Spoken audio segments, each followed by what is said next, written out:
Hello students, you are most welcome to chemistry my dream. और फिर मैं chemical bonding जो आपका चैप्टर 4 है उसका कुछ टॉपिक लेकर के आया हूँ आपके सामने में। आज का टॉपिक तो रेजोनेंस एंड हाइड्रोजन बॉन्डिंग होगा, लेकिन इसके पहले जो हम लोग बात कर चुके हैं, जो हाइब्रिडाइजेशन था, वैलेंशियल इलेक्ट्रॉन पेयर रिपल्सन थ्योरी था, जिसमें हम लोग बहुत कुछ आपसे बात कर चुके हैं। यहाँ तक कि हाइब्रिडाइजेशन निकालने का दो प्रोसेस हमने दिया था। एक तो orbital concept of hydrogen hybridisation था, और दूसरा क्या था, वो मैथमेटिकल एक फॉर्मूला दिए थे हाइब्रिडाइजेशन निकालने के लिए, जिसमें कि सिंगल सेंट्रल एटम जो है मॉलिक्यूल में होता है, और वैसे मॉलिक्यूल के लिए हम लोग हाइब्रिडाइजेशन निकाले थे। ठीक है। इसके बाद वैलेंशियल इलेक्ट्रॉन पेयर रिपल्सन थ्योरी को यूज करके हम लोगों ने शेप ऑफ द मॉलिक्यूल जाना था, या मॉलिक्यूलर आयन जाना था, जिसमें कुछ पॉइंट्स थे। खास करके हम लोगों ने lone pair repulsion is greater than lone pair bond pair repulsion is greater than bond pair repulsion को यूज करते हुए actual shape of the molecule हम लोग निकाले थे। उसमें एक काफ़ी इम्पॉर्टेंट पॉइंट था कि if a molecule has no lone pair electron on central atom, its shape यानी geometry and structure will remain same, but if a molecule has lone pair electron on central atom, its structure will be different from that of shape और geometry। ठीक है। तो जैसा कि हम लोगों ने मीथेन, अमोनिया और वाटर के केस में देखा, ऐसे कई एग्जाम्पल्स भी आप ले सकते हैं। ठीक है। तो ये सब चीज़ हम लोगों ने हाइब्रिडाइजेशन में देख लिया और वैलेंशियल इलेक्ट्रॉन पेयर रिपल्सन थ्योरी में देखा। तो अब इसके बाद एक और भी छोटा सा चीज़ पढ़ाए थे, जो आपको याद होगा। दो टॉपिक और भी था उसमें। एक था formal charge on an atom in A molecule. किसी मॉलिक्यूल में जितने भी एटम्स होते हैं, सबका कोई ना कोई फॉर्मल चार्ज होता है, but that formal charge is not the actual charge on the molecule. Actual charge on the molecule is given by the sum of all formal charges present on atoms, है ना। तो उसमें हम लोगों ने ढेर सारा एग्जाम्पल लिया, और उसमें भी वो फॉर्मूला दिया हुआ है कि फॉर्मल चार्ज ऑन एटम हम लोग कैसे निकालेंगे। जैसे हमने अमोनिया के केस के लिए निकाला, नाइट्रेट आयन के लिए निकाला। ठीक है। तो sum of all formal charges on atoms is equal to the actual charge present on the molecule और मॉलिक्यूलर आयन। ओके। तो ये हम लोग फॉर्मल चार्ज में पढ़े थे। और एक था हम लोगों को पोलैरिटी इन कोवेलेंट मॉलिक्यूल। इसको हम इसलिए रिकैप कर दे रहे हैं कि ये चैप्टर जो है केमिकल बॉन्डिंग, ये काफ़ी इम्पॉर्टेंट चैप्टर केमिस्ट्री का होता है। अगर इस पर होल्ड अच्छा बन गया तो आगे के भी चैप्टर्स में जो है ये काम करेगा। खास करके ऑर्गेनिक कंपाउंड में भी जो है ये काफ़ी हेल्पफुल होगा। ठीक है। तो इस तरह से हम लोग, है ना, वो पोलैरिटी इन कोवेलेंट मॉलिक्यूल में क्या किए थे, हमने दो फैक्टर लिया था। एक का नाम था इलेक्ट्रोनेगेटिविटी डिफरेंस और दूसरा था डाइपोल मोमेंट। तो खास करके जो डाइपोलर डाई एटॉमिक मॉलिक्यूल होता है, चाहे वो हेट्रो डायटोमिक मॉलिक्यूल हो या होमो डायटोमिक मॉलिक्यूल हो, उसमें हम लोगों ने इलेक्ट्रोनेगेटिविटी डिफरेंस से काम लिया था कि if there is difference in electronegativity between the two bonded atoms, then the bond is polar and the molecule is polar. But when electronegativity difference between the two atoms is zero, the bond is non-polar and the molecule non-polar. But in some cases, if we consider the polyatomic molecules, मतलब दो atom से ज्यादा वाले जो atoms हो molecule में, उसको हम लोग क्या बोलते हैं? पॉली एटॉमिक मॉलिक्यूल्स बोलते हैं। जैसे कार्बन डाइऑक्साइड था, बोरन ट्राइफ्लोराइड था, कार्बन टेट्राक्लोराइड है। तो उस सब में क्या होता है कि बॉन्ड पोलर होते हुए भी मॉलिक्यूल जो होता है वो नॉन पोलर होता है, and that is calculated on the basis of net dipole moment value, जिसमें हम लोगों ने कंसीडर किया था। तो अगर डाइपोल मोमेंट का वैल्यू यानी नेट डाइपोल मोमेंट का वैल्यू अगर 0 आता है तो नॉन पोलर हो जाएगा, और अगर डाइपोल मोमेंट का वैल्यू 0 नहीं आता है, कुछ वैल्यू आता है उसका, तो वो मॉलिक्यूल क्या होगा? पोलर होगा। ओके, और वहां ये भी है कि greater the dipole moment value more is the polarity in the molecule. Okay, तो ये तो पोलैरिटी इन कोवेलेंट मॉलिक्यूल की बात हुई। लेकिन आज जो हमारा ये टॉपिक है ये भी कम इंपॉर्टेंट टॉपिक नहीं है। रेजोनेंस और हाइड्रोजन बॉन्डिंग पर आज फोकस करेंगे। तो जरा सबसे पहले हम लोग देखते हैं कि ये रेजोनेंस क्या होता है। तो चलिए मैं लिखता हूं रेजोनेंस। अब ये रेजोनेंस क्या होता है इसको पहले हम लोग जान लें। कहता है when A covalent molecule is described bye more than one Lewis structure, the molecule is said to be showing a resonance। इसका क्या मतलब हुआ? कहता है कि कुछ मॉलिक्यूल्स ऐसा है, ऐसे तो आपको मालूम है कि मॉलिक्यूल का स्ट्रक्चर किसने दिया, तो क्रेडिट गोज टू लेविस। तो कहता है कि जब लेविस डॉट स्ट्रक्चर से हम मॉलिक्यूल का स्ट्रक्चर लिखते हैं and that structure is not sufficient enough to describe entire properties of the molecule, but those properties are described by more than one structure of the molecule, तो वहां पर हम लोग बोलते हैं कि the molecule is showing resonance and the phenomenon is called resonance. ये हम लोग बोलते हैं। And different structures of the molecule are called resonating structures और कैनोनिकल फॉर्म्स और कंट्रीब्यूटिंग फॉर्म्स या कंट्रीब्यूटिंग स्ट्रक्चर्स, ये सब हम लोग बोलते हैं। तो ये तो बोलने की बात हुई, लेकिन इसको तो समझना है स्ट्रक्चर से। तो जैसे सपोज कीजिए कि हम जो है ये कार्बन डाइऑक्साइड लेते हैं। देखिए जरा, कार्बन डाइऑक्साइड।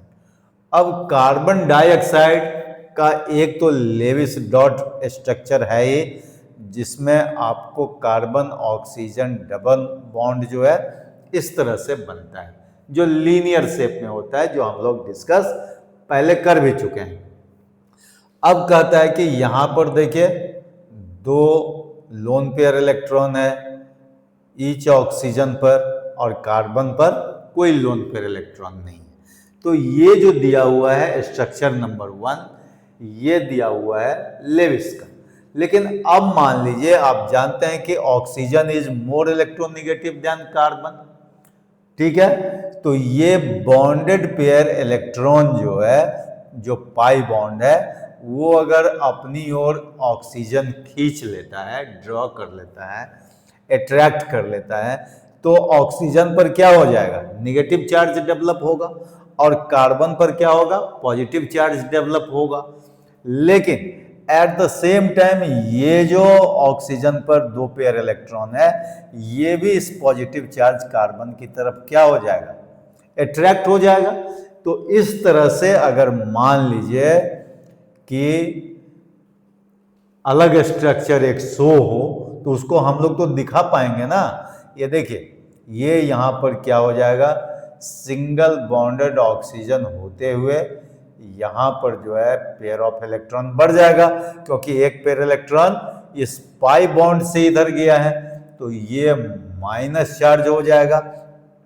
और यहां देखिए, ये जो है 2 बॉन्ड के बजाय ट्रिपल बॉन्ड हो जाएगा ऑक्सीजन के साथ, और इस ऑक्सीजन पर प्लस चार्ज होगा, क्योंकि ये क्या करता है कि अपना एक पेयर इलेक्ट्रॉन जो है कार्बन के तरफ दे देता है शेयरिंग में, तो यहाँ आकर के जो है आपका ट्रिपल बॉन्ड बन जाता है। तो इस तरह से एक स्ट्रक्चर बन गया। और दूसरा क्या हो सकता है कि ये अगर हम लोग उलट दें इसको, मान लीजिए इधर का ही पाई इलेक्ट्रॉन इधर आ जाए और इधर से पेयर ऑफ इलेक्ट्रॉन जो है कार्बन की तरफ आ जाए तो बताइए एक और भी जो है पॉसिबल स्ट्रक्चर बन सकता है कि नहीं।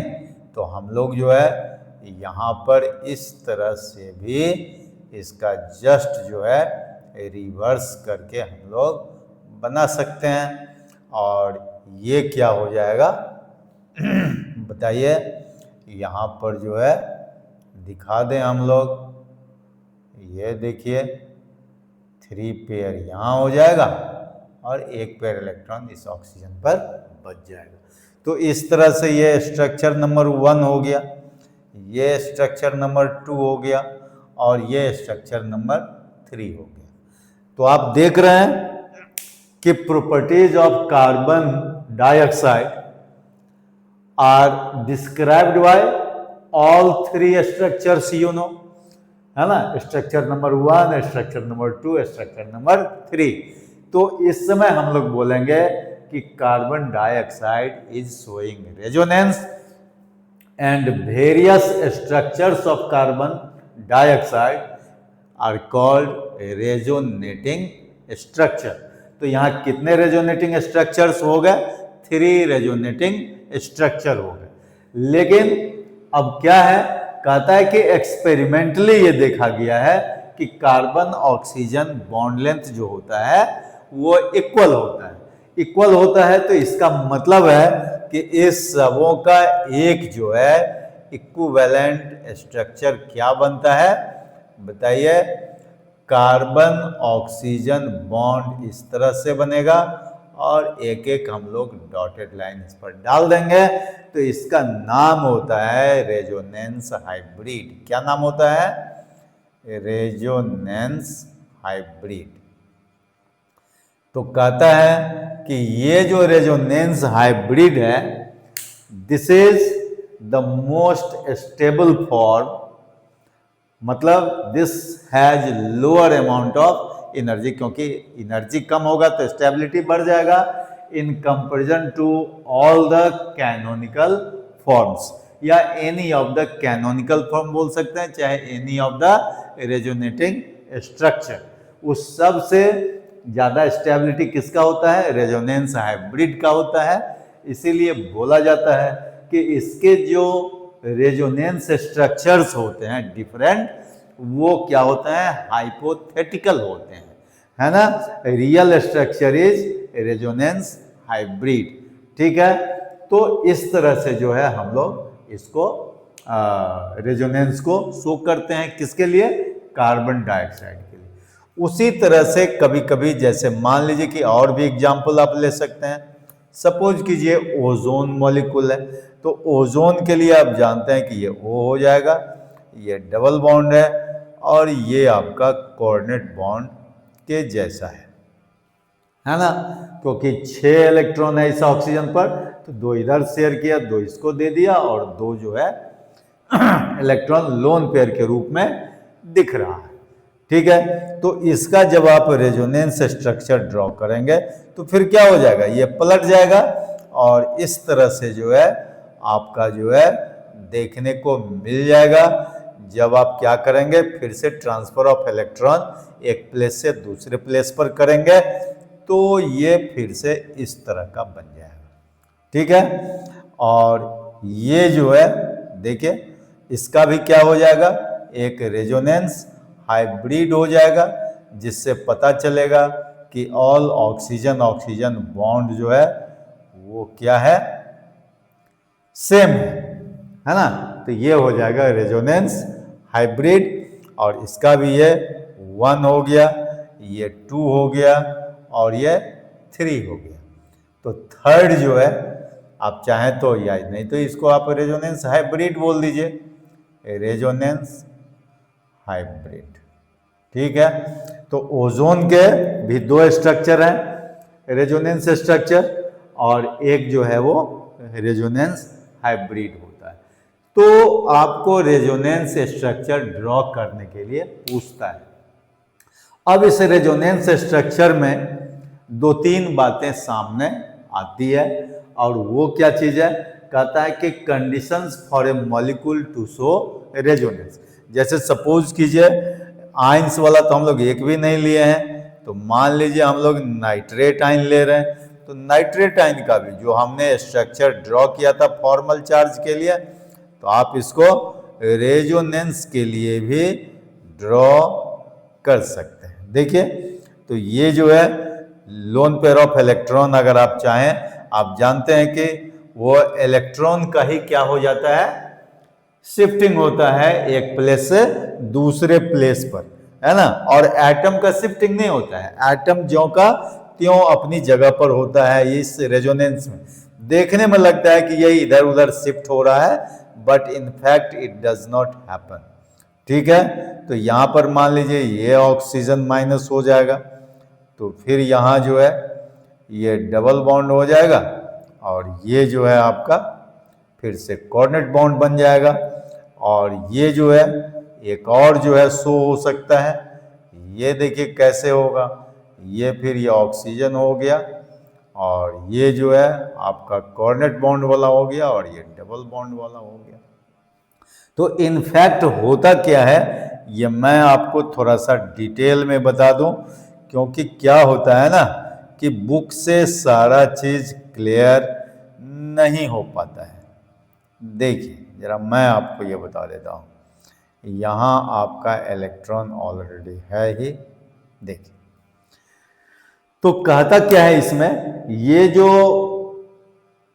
ये देख रहे हैं यहाँ पर जितना जो लोन पेयर ऑफ इलेक्ट्रॉन दिखाई दे रहा है, यही लोन पेयर ऑफ इलेक्ट्रॉन जो है एक दूसरे पर जो है एक दूसरे जगह शिफ्ट करके जाता है, और बॉन्ड बनता भी है और बॉन्ड टूटता भी है। जैसे यहीं पर हम लोगों ने क्या देखा, कार्बन डाइऑक्साइड में देखिए, यहां पर फर्स्ट ऑक्सीजन और सेकंड फर्स्ट कार्बन के, ये देखिए फर्स्ट ऑक्सीजन और कार्बन के बीच में एक बॉन्ड बन गया, और कार्बन और सेकंड ऑक्सीजन के बीच में एक बॉन्ड टूट गया, है कि नहीं। उसी तरह से यहां भी ये हुआ है ना। तो रेजोनेंस के केस में क्या होता है कि बॉन्ड फॉर्मिंग और बॉन्ड ब्रेकिंग होता है, हाँ, लेकिन एटम्स का मूवमेंट नहीं होता है। एटम जो होते हैं वो अपने ही प्लेस पर रहते हैं।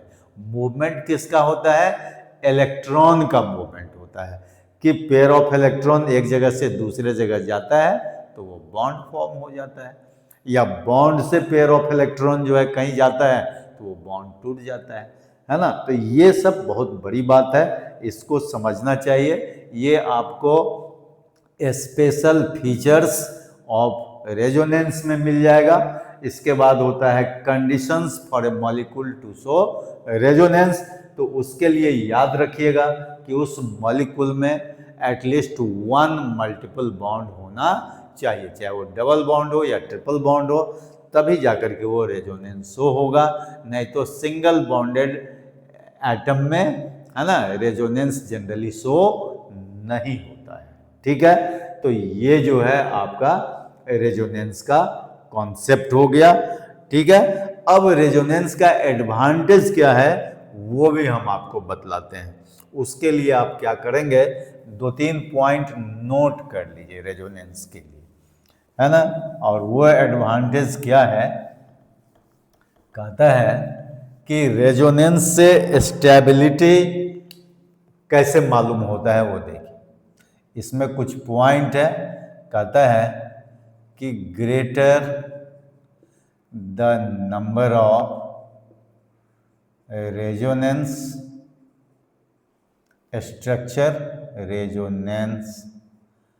स्ट्रक्चर्स ऑफ ए मॉलिक्यूल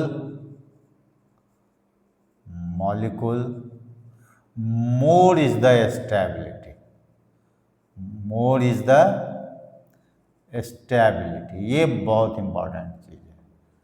अब देखिए, मान लीजिए दो मॉलिक्यूल है, एक मॉलिक्यूल का 4 रेजोनेटिंग स्ट्रक्चर है, एक मॉलिक्यूल का 3 रेजोनेटिंग स्ट्रक्चर है। तो बताइए कौन सा ज़्यादा स्टेबल होगा? जिस मॉलिक्यूल में ज़्यादा रेजोनेटिंग स्ट्रक्चर होगा वो स्टेबल होगा। उसी तरह से जो है कहता है दूसरा जो इसका है ना, रेजोनेंस स्ट्रक्चर से वो कहीं कहीं पर जो है एसिडिक कैरेक्टर वगैरह जो शो करने का होता है, जैसे फेनॉल वगैरह का है ना, और अल्कोहल का है, तो phenol is more acidic then alcohol. तो फेनॉल का क्या होता है? रेजोनेंस स्ट्रक्चर ज़्यादा होता है ना, इन कंपेरिजन टू अल्कोहल। तो कहीं पर शो भी नहीं करता है रेजोनेंस स्ट्रक्चर, क्योंकि उसमें डबल बॉन्ड तो है नहीं। तो वहाँ पर क्या होता है कि एसिडिक कैरेक्टर भी जो है पता चलता है कहीं कहीं पर रेजोनेंस स्ट्रक्चर से। तो चूंकि ये तो हम लोग ले रहे हैं आपका इनऑर्गेनिक में, हम बात कर दिया ऑर्गेनिक का, तो ये हो गया है ना। तो रेजोनेंस स्ट्रक्चर से हम लोगों को क्या ज़रूरी है? स्टेबिलिटी की बात होती है, ठीक है। अच्छा, दूसरा हमने आपको बताया कि रेजोनेंस स्ट्रक्चर्स जो होता है, रेजोनेंस स्ट्रक्चर्स आर हाइपोथेटिकल, आप ले सकते हैं हाइपोथेटिकल,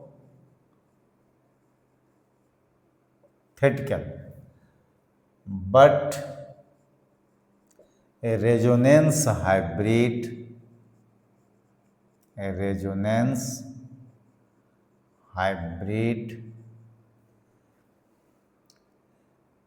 is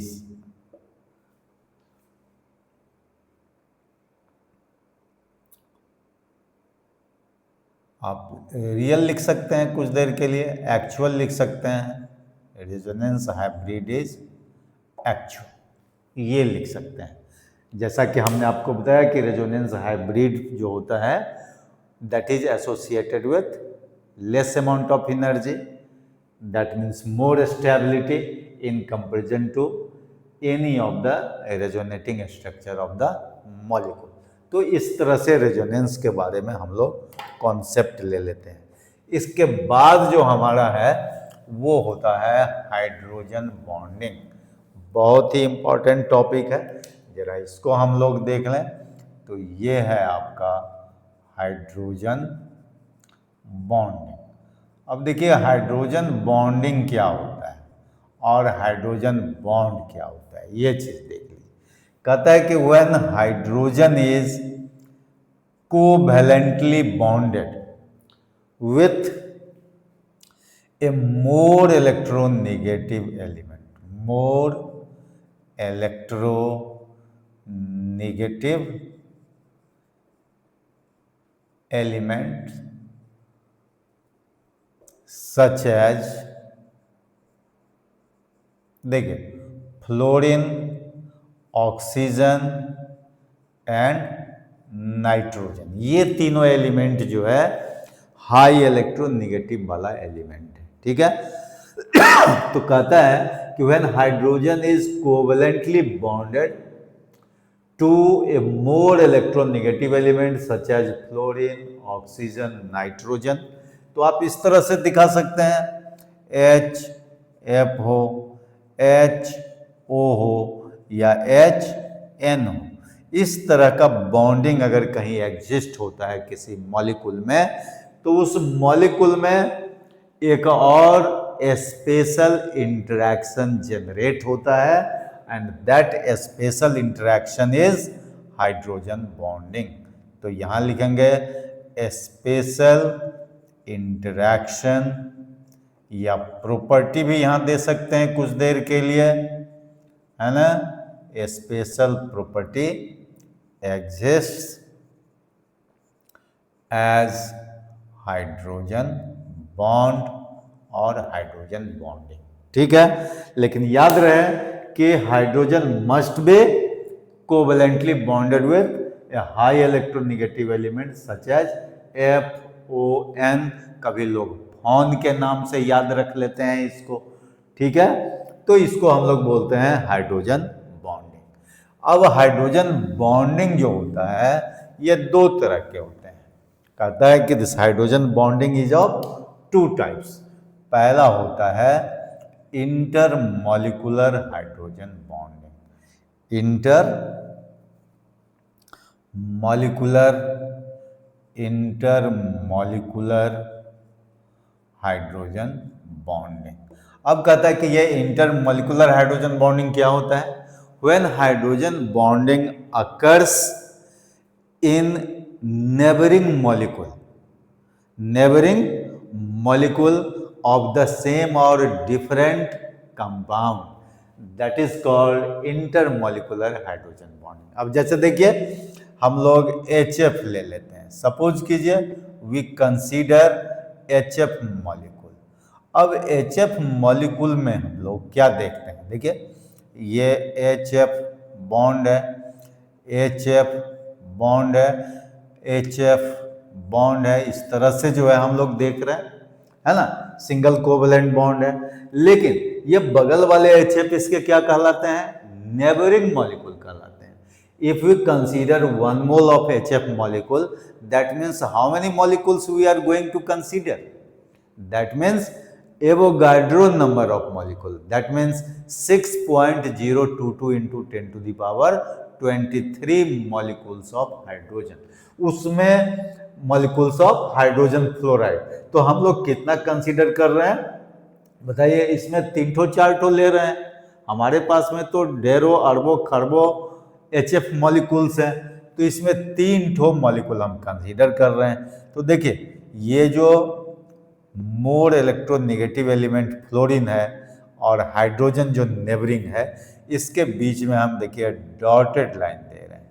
डॉटेड लाइन किसके लिए? वही इंटरमॉलिक्यूलर हाइड्रोजन बॉन्डिंग के लिए। तो यहाँ पर है इंटरमॉलिक्यूलर हाइड्रोजन बॉन्डिंग, यहाँ भी है इंटरमॉलिक्यूलर हाइड्रोजन बॉन्डिंग, जो डॉटेड लाइन से दिखाया गया। इस तरह से इंटायर HF मॉलिक्यूल्स में हाइड्रोजन बॉन्डिंग जो है आपको दिखेगा, खास करके इंटरमॉलिक्यूलर हाइड्रोजन बॉन्डिंग। उसी तरह से कहता है ये तो सेम कंपाउंड हो गया।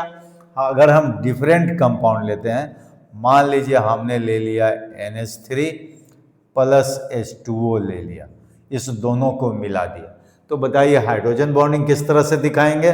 आराम से दिखा सकते हैं। देखिए ये N हो गया, माने NH, इस तरह से हम लोग दिखा दें। देखिए हम लोग इस तरह से दिखा देते हैं। अब यहाँ पर N के थ्रू जो है देखिए फिर हम लोग दूसरा H को दिखा दें, है ना। ये देखिए ये N हो गया, फिर ये हो गया। अगर इसको हम इस तरह से पिरामिडल शेप में दिखाएं तो दिखा सकते हैं, अदरवाइज हम स्ट्रेट में भी दिखा सकते हैं, क्योंकि हमको तो केवल हाइड्रोजन बॉन्डिंग दिखाना है।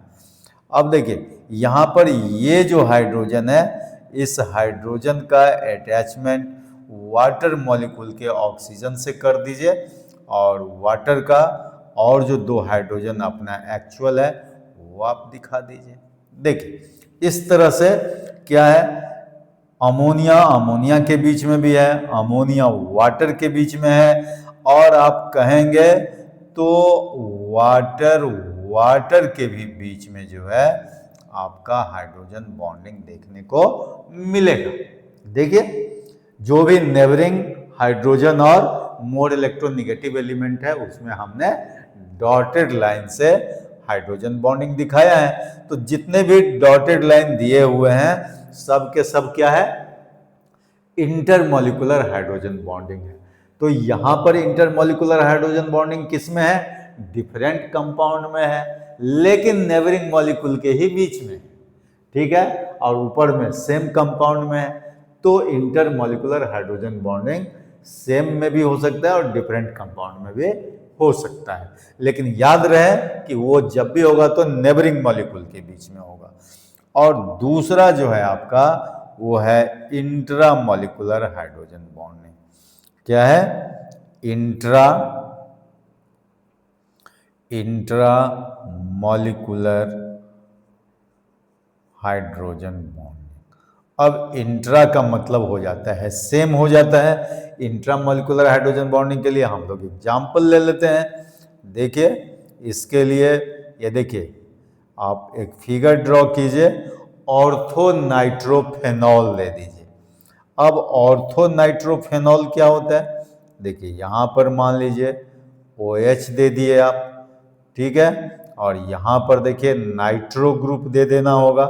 तो नाइट्रो ग्रुप के लिए आप जो है ये डबल बॉन्ड O ले लीजिए यहाँ, और यहाँ पर जो है एक सिंगल O कर दीजिए जो कोऑर्डिनेट बॉन्ड से जुड़ा हुआ रहेगा, ठीक है। तो अब यहाँ पर ध्यान दीजिए, ये जो हाइड्रोजन है और ये जो ऑक्सीजन है, देख रहे हैं इसके बीच में एक बॉन्डिंग है डॉटेड लाइन से। तो ये आपका हो गया इंट्रा मॉलिक्यूलर हाइड्रोजन बॉन्डिंग, होगा कि नहीं।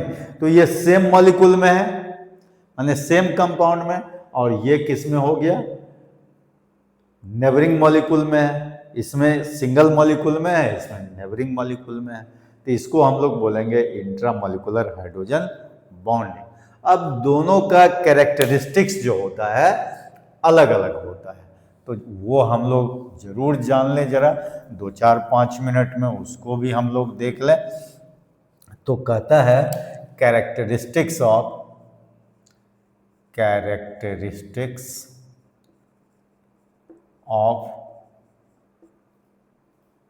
Intermolecular hydrogen bond, intermolecular hydrogen bond.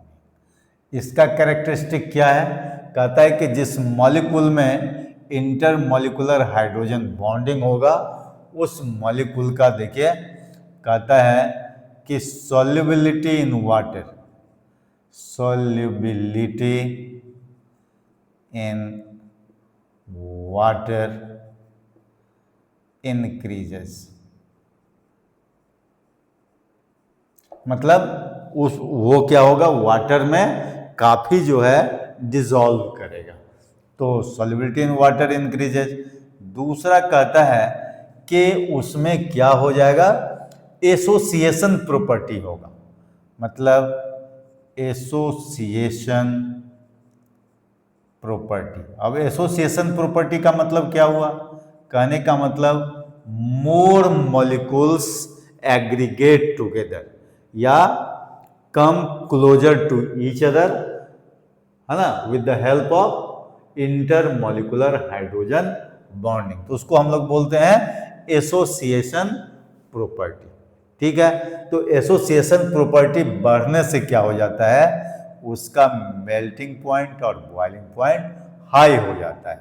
तो यहाँ पर हम लोग लिखेंगे higher melting point and boiling point. तो ये काफी इंपॉर्टेंट कैरेक्टरिस्टिक्स होता है, ठीक है। तो उसी तरह से अगर हम लोग characteristics of intramolecular hydrogen bonding जानना चाहें तो इसमें क्या हो जाएगा, इसके लिए हम लोगों को क्या करना है, जस्ट इसका जो है स्लाइटली रिवर्स हो जाएगा।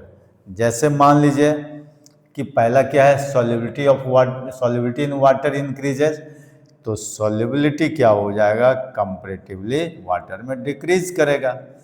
Solubility in water comparatively decreases, ये भी सॉल्युबिलिटी है, सॉल्युबल है, लेकिन क्या होता है, कंपैरेटिवली